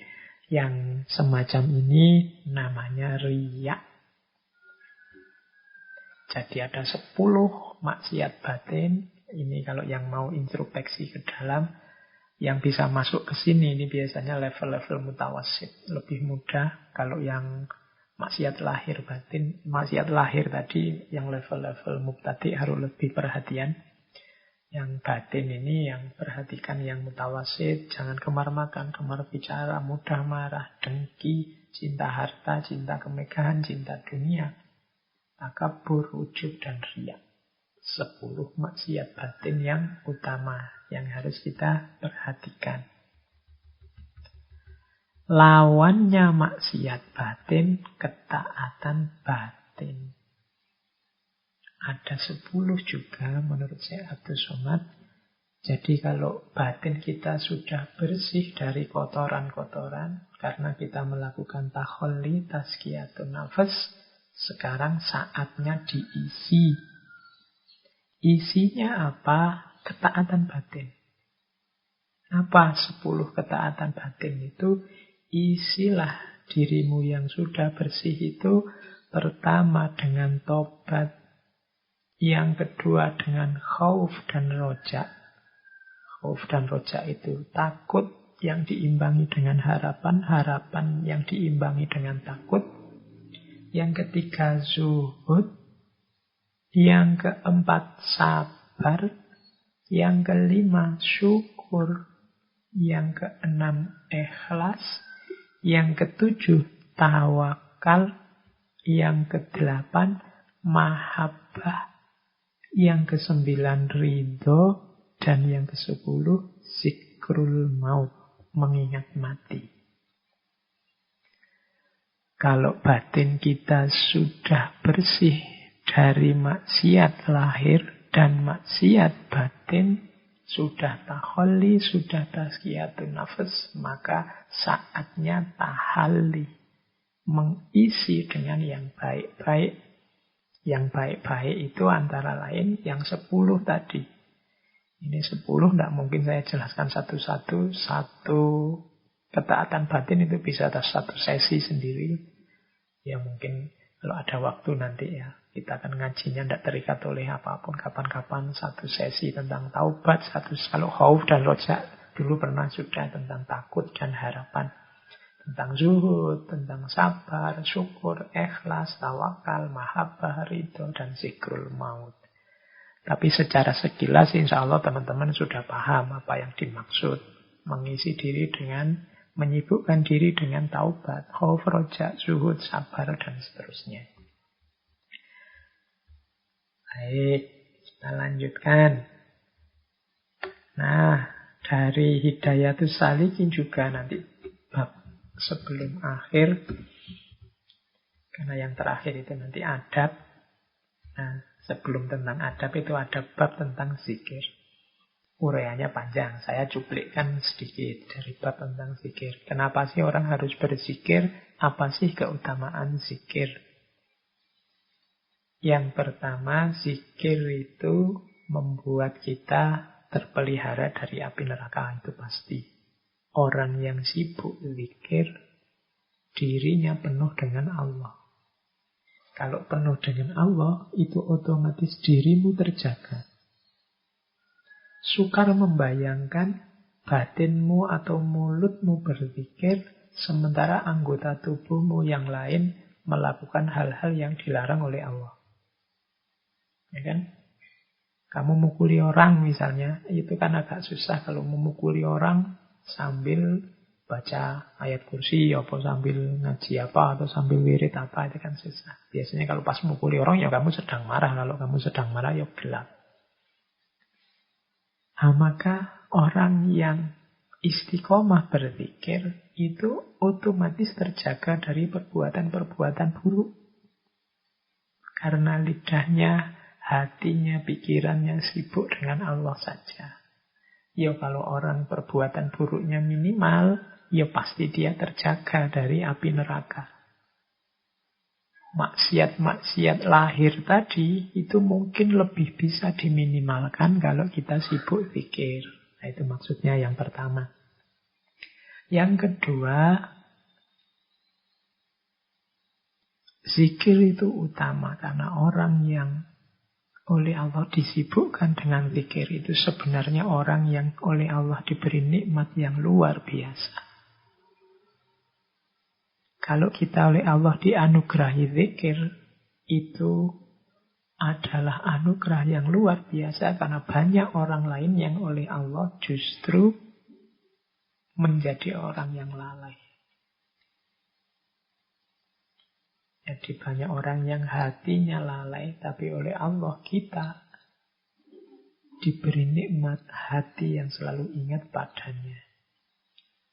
Nah itu berarti Allah sayang pada kita, berarti nikmat luar biasa. Maka setiap kali kita berkesempatan berzikir, bersyukurlah. Karena Allah masih mengingatkan kita, masih menganugerahi kita dengan nikmat zikir. Kemudian zikir juga membuat hati kita terang, terbuka, dan bercahaya. Zikir juga membuat pintu langit terbuka untuk kita. Zikir juga membuat hati lembut dan khusyuk. Satu kalimat zikir setara dengan dihapuskannya 10 kejahatan. Nah ini kalimat-kalimat dari Syekh Abdus Somad Al-Falimbani. Kalau Al-Quran secara to the point menggunakan terminologi bizikrillahi tatmainnul qulub. Ala bizikrillahi tatmainnul qulub. Bukankah dengan zikir pada Allah hati menjadi tenang? Kalau hari ini kita mungkin sering galau, sering gelisah, sering sumpek, Apalagi banyak sekali masalah, masalah ekonomi, masalah corona, masalah macam-macam bertumpuk-tumpuk.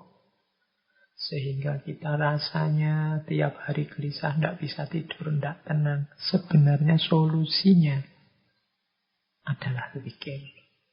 Untuk apa? Tatmainnul qulub. Tatmainnul qulub itu batin yang tenang, batin yang puas, batin yang tidak lagi bergejolak. Itu diantara jalannya adalah zikir.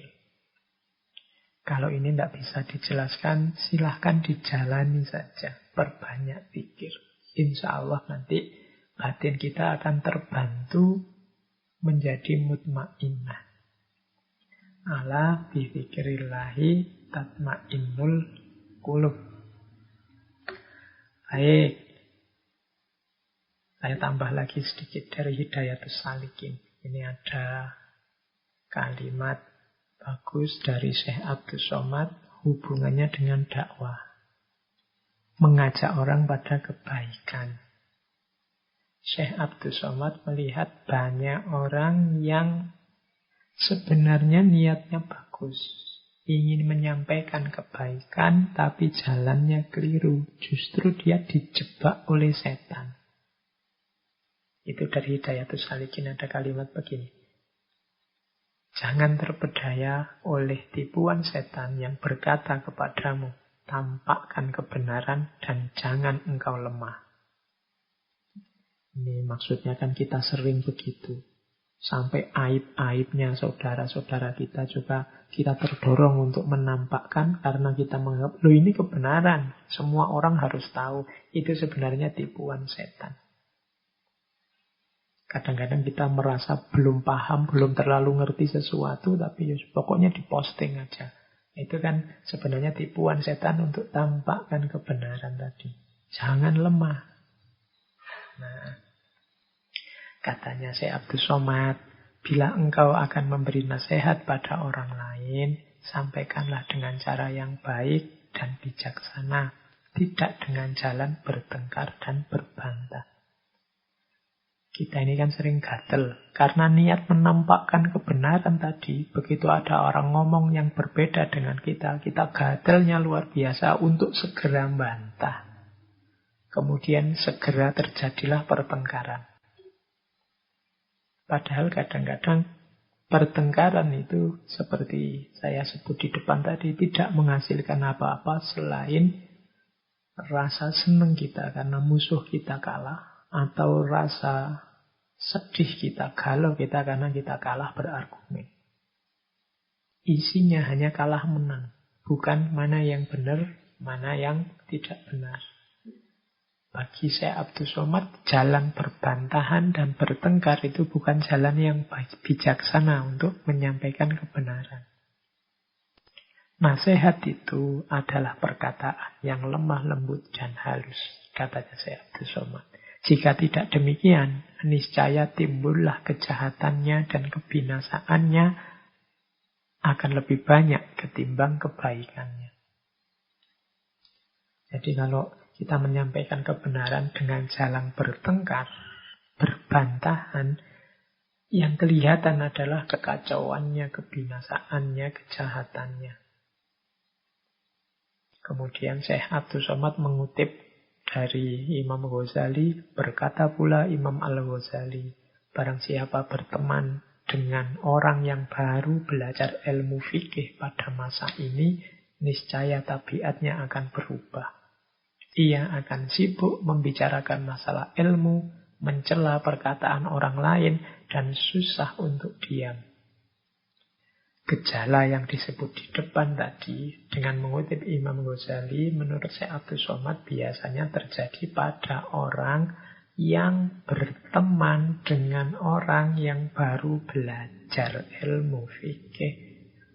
Jadi ilmunya masih sedikit, wong baru belajar, belum tuntas. Kalau kita berteman dengan orang-orang yang belum tuntas ini, niscaya tabiat akan berubah. Biasanya terus kita ngeweyelan, suka bantah, suka mencela orang lain, susah untuk diam. Ya mirip orang yang baru belajar silat itu kan biasanya merasa pilih tanding terus, wah rasanya kalau ditantang siapapun mau. Atau kalau ada orang bisa silat, dia pengen nantang juga. Jadi sibuk membicarakan ilmu dengan mencela orang lain dan susah untuk diam.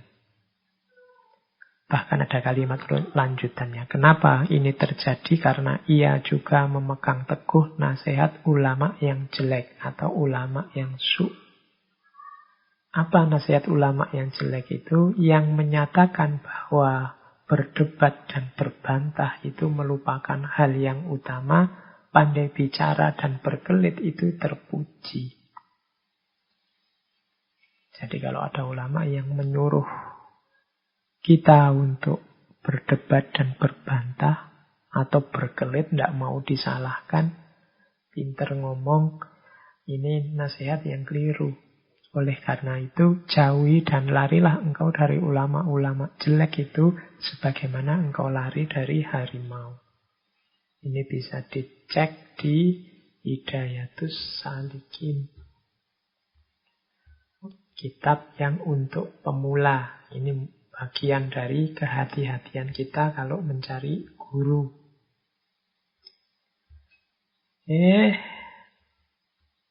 Terakhir, ini waktunya sudah mau selesai. Nah, saya bawa quotes dari salah satu quote ini dari kitab yang saya sebut di pengantar tadi. Dari Faidul Ihsani, ini kitab biografi Syekh Abdus Somad Al-Falimbani. Jangan engkau memaki akan dunia, maka bahwasannya ia adalah nikmat Allah Ta'ala yang amat besar. Jikalau tiada dunia, dibacanya tiada akhirat. Ini memperjelas lagi yang dijelaskan di depan. Jadi melanjutkan, orang jangan cinta dunia, jangan cinta harta, jangan cinta kemegahan. Cinta tidak boleh, tapi kita butuh dunia. Kita memerlukan banyak hal di dunia ini sebagai bekal untuk akhirat. Maka, ya jangan kita sangat terikat, kemudian jatuh cinta dengan dunia. Namun kita butuh dunia. Oleh karena itu, jangan kamu maki-maki dunia. Ya jangan dimaki-maki, wong kita butuh. Jangan merendah-rendahkan, menjelek-jelekkan dunia. Kita ini butuh. Bahkan dunia itu kan nikmat dari Allah yang amat besar untuk kita. Segala fasilitas yang ada di muka bumi ini diberikan oleh Allah untuk manusia. Ya kita bersyukur. Jangan malah dunianya dimaki-maki. Ini mungkin karena beliau melihat ada beberapa yang bencinya luar biasa sampai memaki-maki terhadap dunia. Padahal kita ini ya butuh dunia untuk menuju akhirat. Bekalnya kita kumpulkan di dunia. Demi kesuksesan kita di akhirat, kita butuh sukses beres urusan dunia kita. Maka jangan dibenci, jangan dimaki-maki. Meskipun ya tetap jangan jatuh cinta. Karena dunia bukan tujuan. Tujuannya nanti akhirat. Nah ini pandangan-pandangan yang semacam ini perlu ditegaskan, diposisikan. Biar hidup kita harmonis. Dunia akhirat. Jadi kalau pakai Al-Quran kan wabtaghi fima atakallahu darul akhirata wala tansa nasibaka minad dunya. Ya, tujuan kita darul akhirah. Tapi jangan lupa nasibmu di dunia. Karena kita membutuhkan dunia. Jangan maki-maki dunia. Nikmatilah anugerah Allah yang berupa dunia itu. Karena kalau tiada dunia, dibacanya tiada akhirat. Kalau tidak ada dunia, yang tidak ada akhirat kita sukses. Nah, ini bisa ditemukan quotes ini antara lain dalam Faidul Ihsani. Oke, masih ada satu lagi ini. Juga dari Faidul Ihsani. Dan apabila engkau lihat manusia memperbanyak zikir pada Allah Ta'ala, maka ketahui olehmu bahwasanya ia itu wali Allah Ta'ala. Tiada syak. Kalau ada orang yang hidupnya senantiasa berzikir, sibuk dengan Allah saja.